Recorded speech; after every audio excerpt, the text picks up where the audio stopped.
My name is Michael Anderson and I'm the family disappointment. The son who never quite made it. The youngest of 4 children who, according to my father, has been financially dependent his entire adult life. What my father doesn't know is that for the past 5 years, I've been the anonymous investor keeping his failing manufacturing plant operational. That Christmas morning, surrounded by twinkling lights and the smell of pine, he finally learned exactly how dependent his youngest son really is. Let me start at the beginning. I'm the youngest by 7 years.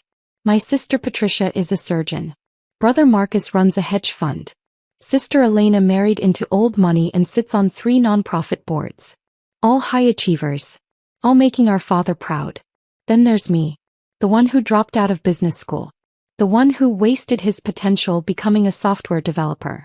The one who lives in a modest apartment, drives a used Toyota, and apparently hasn't grown up yet.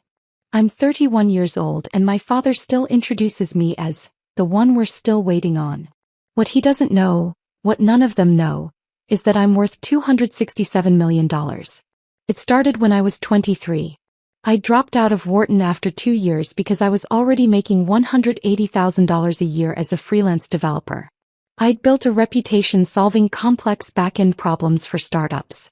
While my classmates studied case studies, I was debugging systems for companies that would become unicorns.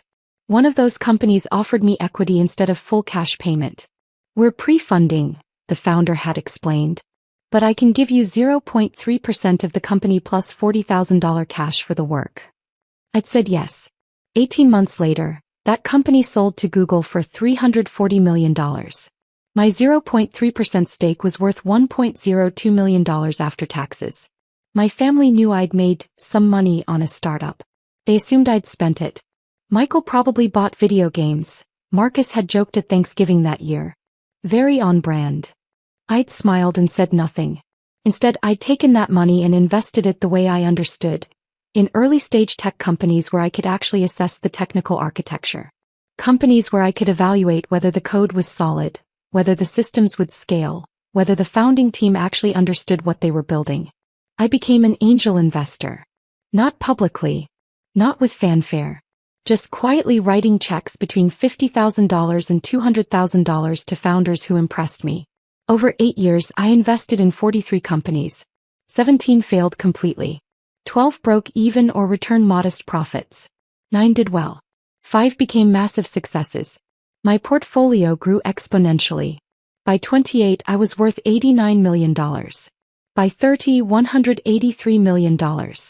At 31, $267 million and growing. And through it all, my family watched me live in my $1,900 per month apartment, drive my paid-off Toyota, and work my little coding jobs, and assumed I was barely getting by. They never asked about my work. They never asked about my investments. They just assumed I was the family failure. Meanwhile, my father ran Anderson Manufacturing. The company his father started in 1974, building industrial components for construction and automotive industries. Dad took over in 1998 and ran it successfully for years. But the industry changed. Automation, overseas competition, shifting supply chains. By 2019, Anderson Manufacturing was struggling. Revenue declining, margins shrinking, debt mounting. Dad's pride wouldn't let him admit it publicly. At family gatherings, he'd talk about market challenges and strategic repositioning. But I could read between the lines. I was 26 when I hired a private consultant to audit Anderson Manufacturing's financials. The report was damning. The company needed $8 to $10 million in capital for equipment modernization or it would be insolvent within 3 years. Dad was approaching banks. Being rejected. Interest rates were unfavorable for a struggling manufacturer with declining revenues. So I did something he would never know about. Through a shell corporation, Cascade Investment Partners LC, I offered Anderson Manufacturing $8.9 million in investment capital.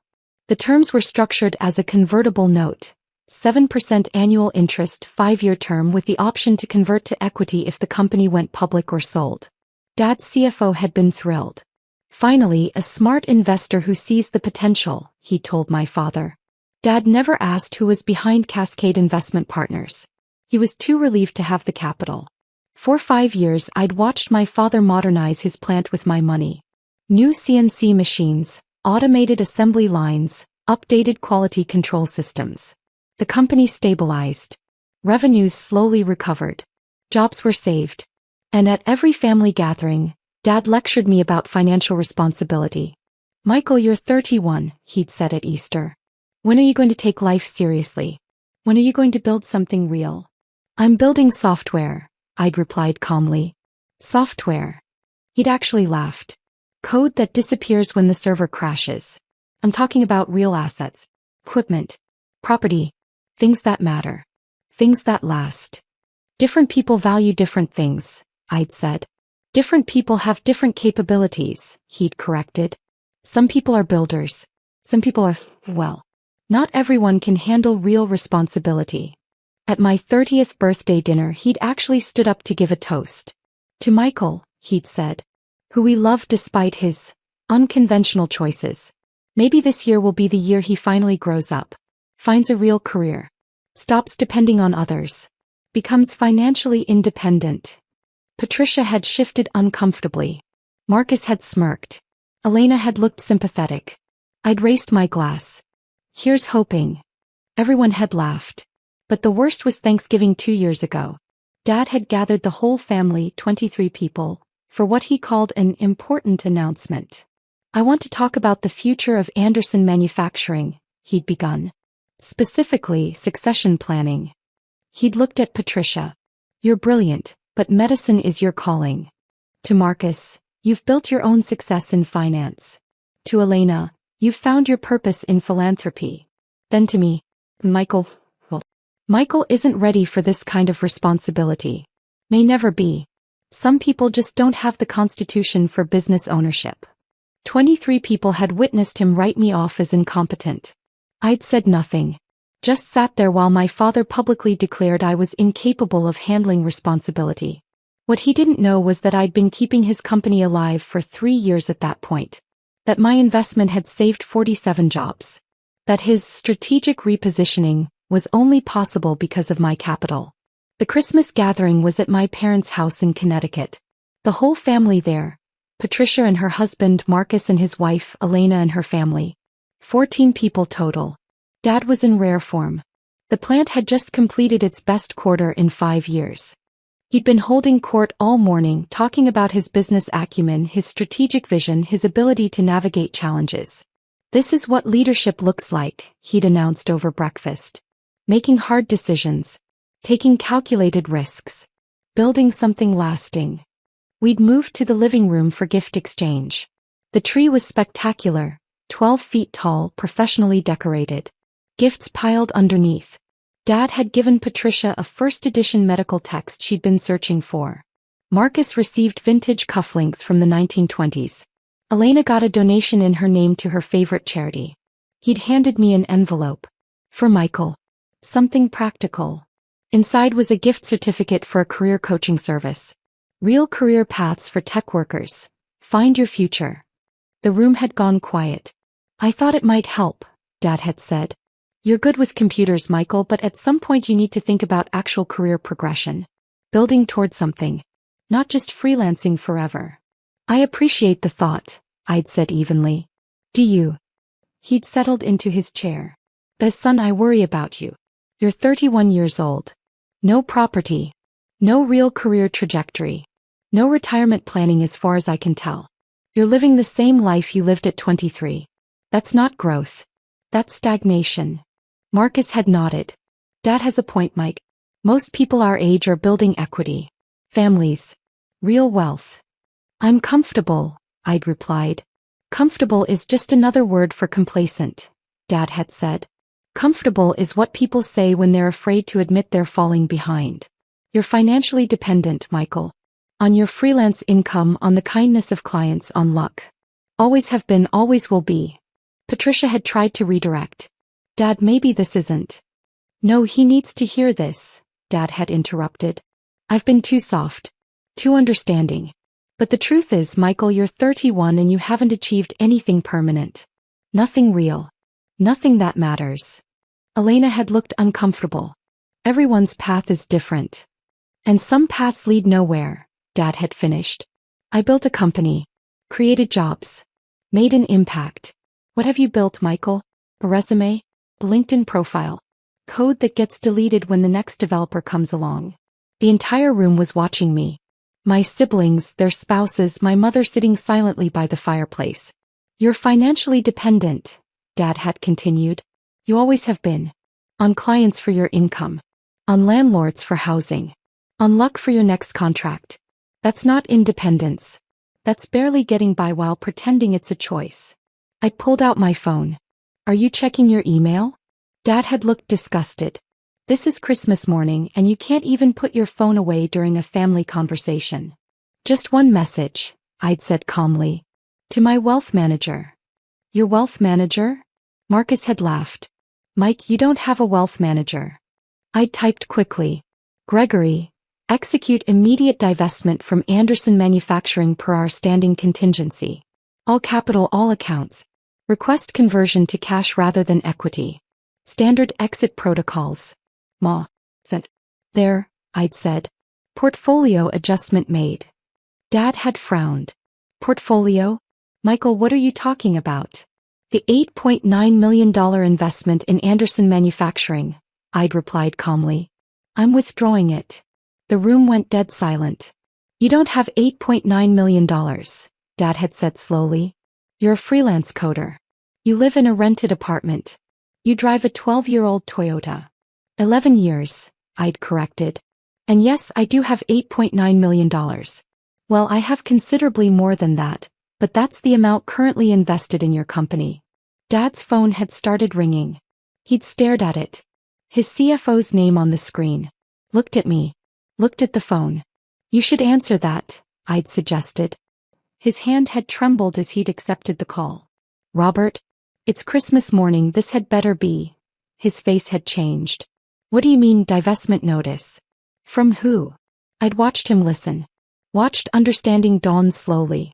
Cascade Investment Partners, he'd said. No. That's impossible. They've been our primary capital source for 5 years. They can't just, he'd looked at me. What do you mean, immediate withdrawal?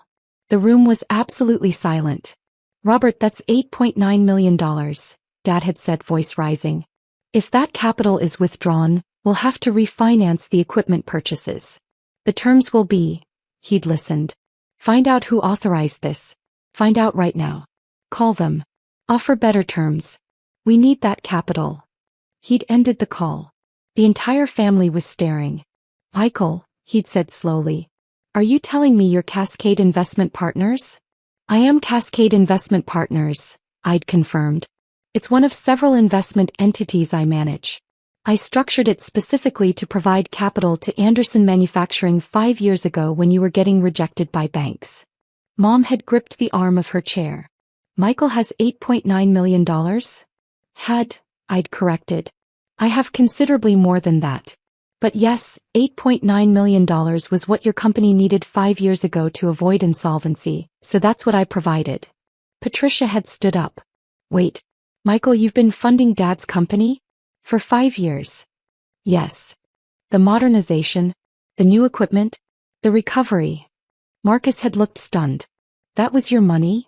7% annual interest, 5-year convertible note, I'd explained. Completely legal, fair market terms. I've collected about $3.1 million in interest payments over 5 years. Reasonable return. Dad had sunk into his chair. This is impossible. You're a freelance developer. You barely. I'm an angel investor, I'd interrupted. Have been for 8 years. I started with equity from an early startup that exited successfully. I've since invested in 43 companies. My current portfolio is worth $267 million. Someone had actually gasped. Elena, I think. That's impossible, Marcus had repeated. Mike, you live in a 1-bedroom apartment. You drive a Toyota from 2013. You work freelance coding jobs.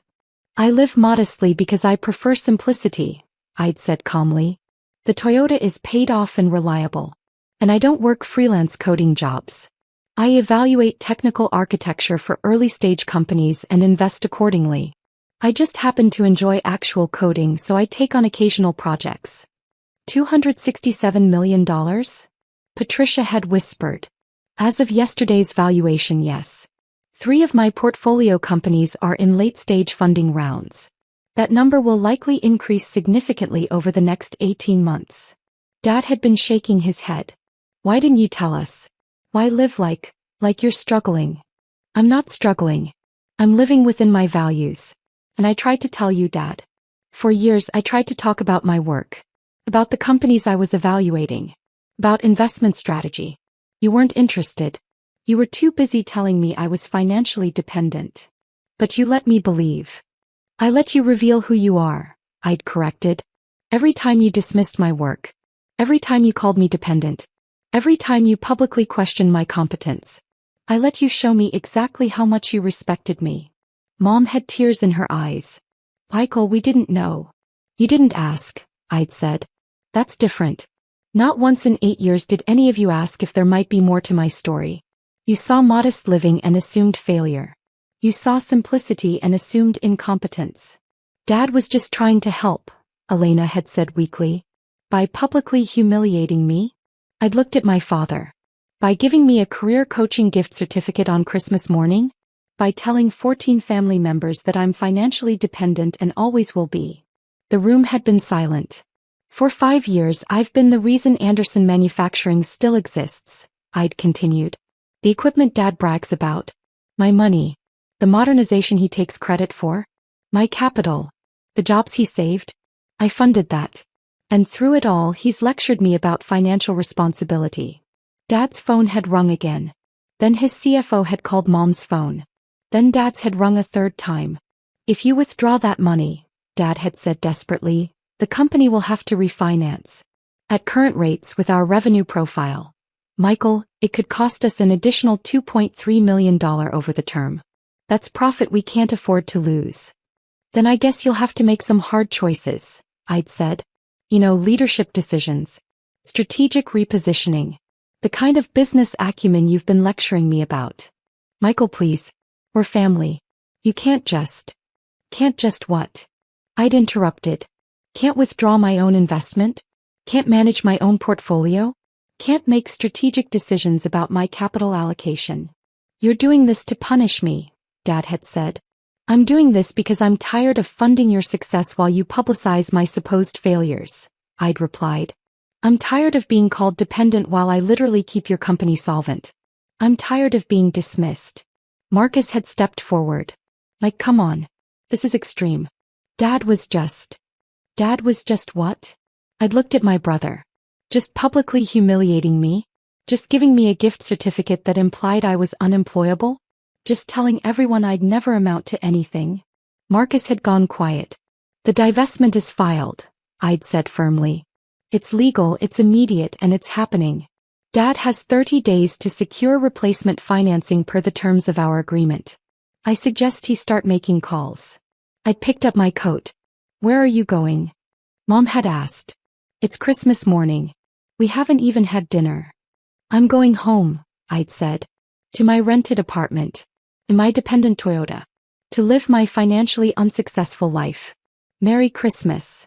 I'd walked out of that house and driven back to Manhattan. Back to my apartment.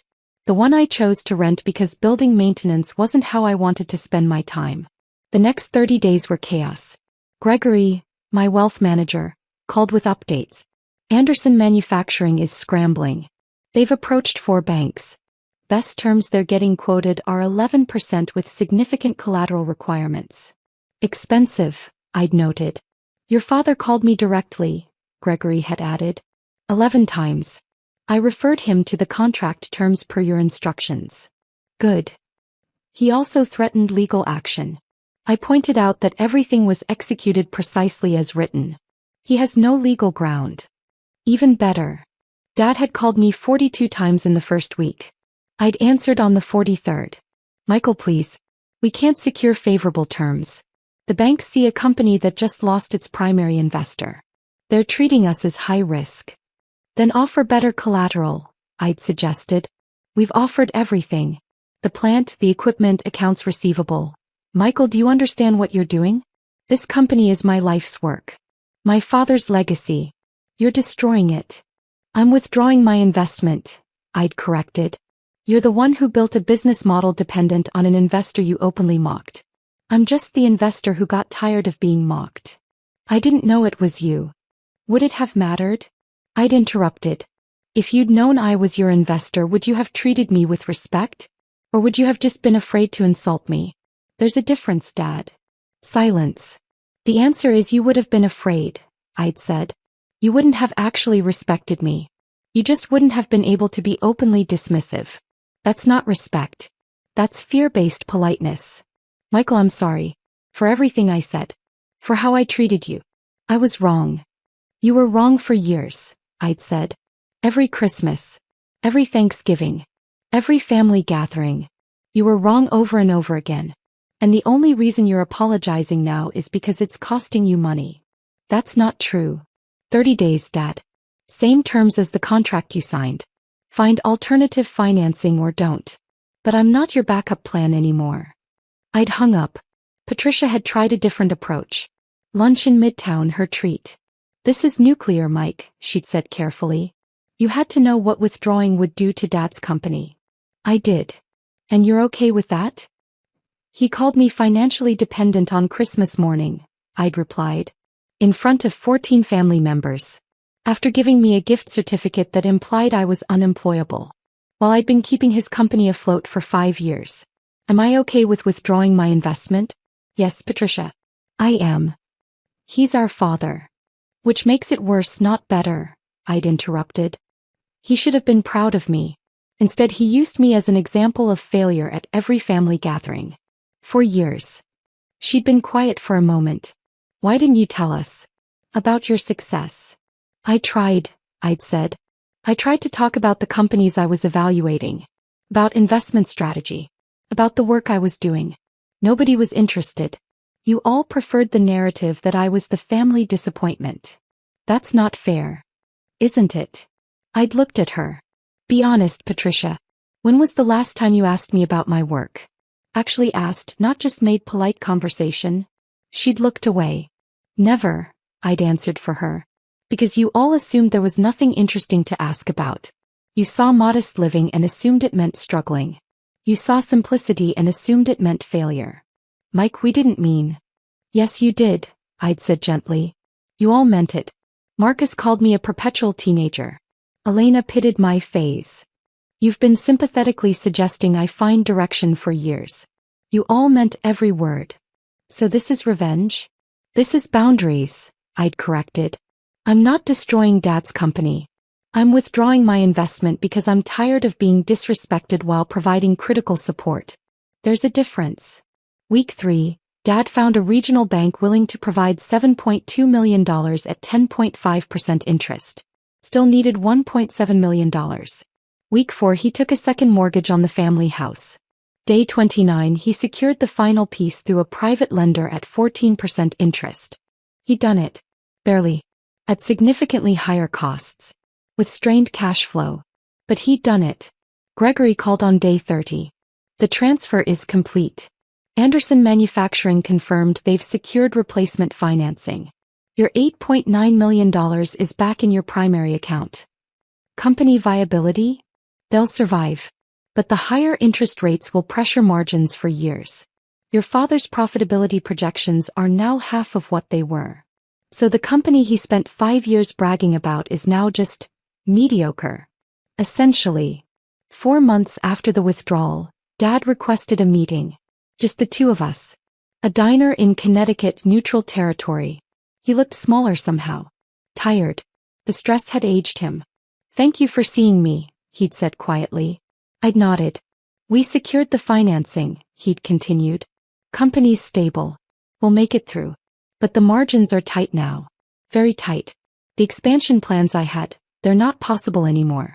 Not with the debt service. I'm sorry to hear that. Are you? He'd searched my face.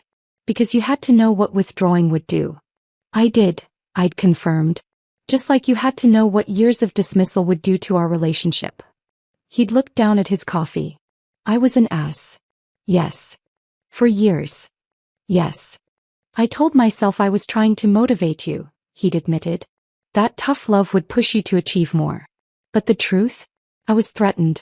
You dropped out of business school and I felt like it was a rejection of everything I valued. And when you seemed to be fine anyway, living simply and doing work I didn't understand, it made me feel irrelevant. I hadn't expected that honesty. So you convinced yourself I was failing, I'd said. Yes. He'd met my eyes. I needed you to be failing so my path, the traditional path, still mattered. When you lived modestly, it confirmed what I wanted to believe. That my way was the right way and you were just lost. I was never lost, Dad. I was just on a different map. I know that now. He paused. Can I ask why you invested in my company? If I was so awful to you, why help at all? I'd considered. Because under different circumstances we could have been partners. You built something real, Dad. You saved jobs, served customers, continued Grandpa's legacy. That deserves respect. I just wanted that respect to go both ways. Instead I took your money and mocked you with it. Essentially, yes. He'd been quiet for a long time. Can we fix this? Us. Maybe, I'd said. But Dad, it starts with actually seeing me. Not the version of me you assumed existed, but who I actually am. What I've actually built. Not because I'm suddenly worth $267 million, but because I'm your son and I deserve that respect regardless. I understand. Do you? Because for years, you introduced me as the one we're still waiting on. Like I was a disappointment in progress. That doesn't just hurt, Dad. It defines how everyone else sees me. You taught the whole family to dismiss me. He'd wiped his eyes. I'm sorry. Truly sorry. Not because you have money now. Not because you had the power to hurt my company. But because I failed you as a father. I was supposed to see you. To support you. To be proud of you. And instead I made you feel worthless. It was the apology I'd needed for years. Thank you, I'd said quietly. That means something. Is it enough? It's a start. Today, nearly 2 years after that Christmas morning, my life looks mostly the same. Same apartment. Same Toyota. Same quiet lifestyle. My portfolio has grown to $342 million. 4 of my investments exited successfully. I've backed 9 new companies, all with female founders or founders of color. People who remind me what it's like to be underestimated. Dad's company survived, but he's humbler now. Smaller dreams. Tighter margins. He works longer hours for less profit. We have lunch monthly. He asks about my investments. Actually listens. Asks intelligent questions. Sometimes he shares challenges from the plant and I offer perspective. Not as a lecture. As a conversation. Last month he said something that surprised me. You know what I've realized? He'd begun. I spent 30 years building that company. Creating jobs. Serving customers. And I was proud of that. But you built a $342 million portfolio by recognizing talent before anyone else did. By taking risks on people everyone else overlooked. That's actually more impressive than anything I've done. Different skills, Dad. Both matter. Maybe. But I should have seen that sooner. Should have been proud of you instead of threatened by you. Small steps. But they're steps. My siblings have adjusted. Marcus refers investors to me now. Patricia asks for advice on her retirement portfolio. Elena connected me with a nonprofit she works with that needed strategic planning. They still don't quite understand my lifestyle. You could afford a penthouse, Marcus said last month. I could, I'd agreed. But then I'd spend weekends thinking about maintenance and property taxes instead of code. This is better. He'd shaken his head, smiling. You're weird, Mike. I'm consistent, I'd corrected. That Christmas morning, watching my father's face change as he realized his financially dependent son was actually the investor keeping his company alive, I felt something shift. Not triumph. Not revenge. Relief. I'd spent 8 years trying to prove I wasn't who they assumed I was. Trying to earn respect I should have had automatically. Trying to be seen. Withdrawing that $8.9 million wasn't destruction. It was a statement. I don't need your validation anymore. I don't need to fund your success while you broadcast my supposed failures. I don't need to make myself smaller so you can feel bigger. I'm Michael Anderson. I manage a $342 million investment portfolio. I've backed 43 companies and helped build things that matter. I've created returns that would make any investor proud. And I did it while my family called me dependent. The irony isn't lost on me. They saw renting. I saw freedom from property management. They saw an old Toyota. I saw paid-off reliability. They saw freelance work. I saw technical evaluation that informed 8-figure investment decisions. They saw dependence.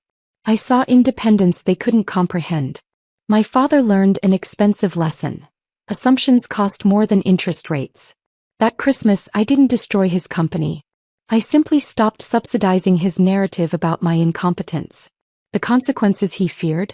He created those himself. By choosing dismissal over curiosity. By choosing assumptions over asking. By choosing superiority over seeing his son clearly. I just withdrew my capital and let the market teach the lesson I'd spent 8 years trying to explain. Some people are financially dependent. And some people are the dependable investors everyone else relies on. The difference is just perception.